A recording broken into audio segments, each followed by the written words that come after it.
All right, everyone, it's official. I can retire now. My work here is done. Israel just listed me amongst its top 10 prominent anti-Semitic influencers of 2025.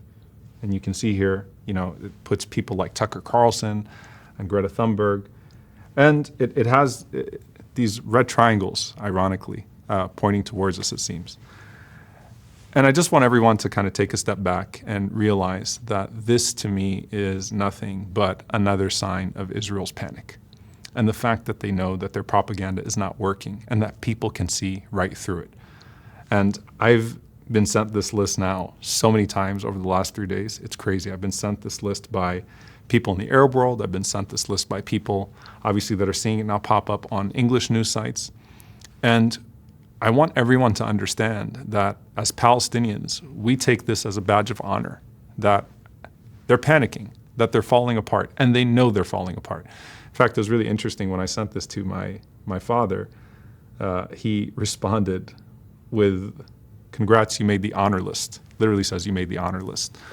And you would think, like, this is a man that was born 5 years before the state of Israel even existed. He was born in Palestine as a free Palestinian and has spent his entire life facing the consequences of the occupation and fighting through the consequences of the occupation, coming here to the United States, becoming a professor, debating, taking out ads in local newspapers, doing everything he could to expose the crimes of the state, taking us as children to protests so that we could, feel that same sense of responsibility to our homeland and to this cause.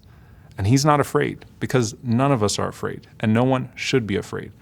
I also want you to realize that this is not about me, and this is not about anyone else but you. This is actually about your ability to speak up. This is because Israel does not want people critiquing its crimes, and because they can't withstand the scrutiny, they resort to intimidation time and time again, and they become more ridiculous with every single attempt that they make. And so, if you look at the examples that they used for my supposed anti-Semitism, I just want you to look at the two things they put in their report. The first one is children's limbs stolen in Gaza, children's lives stolen in the West Bank. Children in Palestine continue to wonder why the world does nothing to stop their occupiers. Does that sound anti-Semitic to you? The second post is, for every single voice that you seek to silence, a million will speak in their place. My brief address at the National March on Washington today. This was dedicated to our brave student activists arbitrarily detained by ICE at the behest of Israel. Does it sound anti-Semitic to you, right? They've broadened the definition of anti-Semitism so much that it's become inconsequential. And they've tried so hard to make anti-Zionism a form of anti-Semitism because they're not actually trying to protect Jewish people anywhere. They're trying to protect themselves and shield themselves from any accountability for their crimes, which have now been laid bare for the entire world to see. And so, Israel, we're not afraid of you.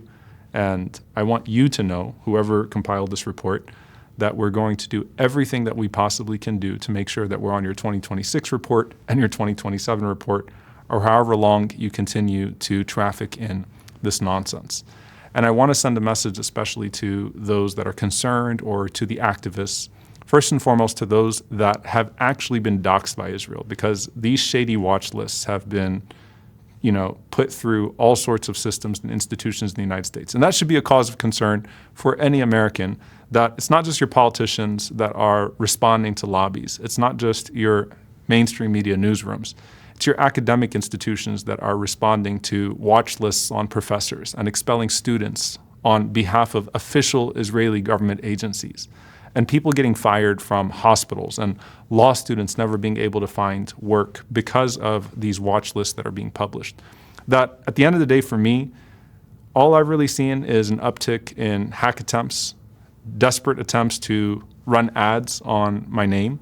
And so, yes, they've tried to hack multiple devices and multiple accounts. They've also, from the very beginning of this genocide, put official Israeli propaganda on search results on my name and many other people. They have obviously trafficked in smear campaigns, and we've seen all these bots that go into comments on every single social media platform and try to originate or amplify smear campaigns that will work with that audience. So if it's towards a Muslim audience or towards a non-Muslim audience, because obviously their goal is to delegitimize. But at the end of the day, like if I get shadow banned, or if a whole bunch of people believe something about me that's not true, I still have my job. I still have my livelihood.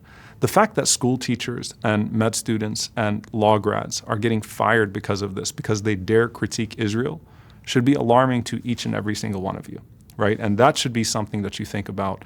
And that should be, if anything, the motivation for us to continue and to call out these types of attempts so that they no longer work.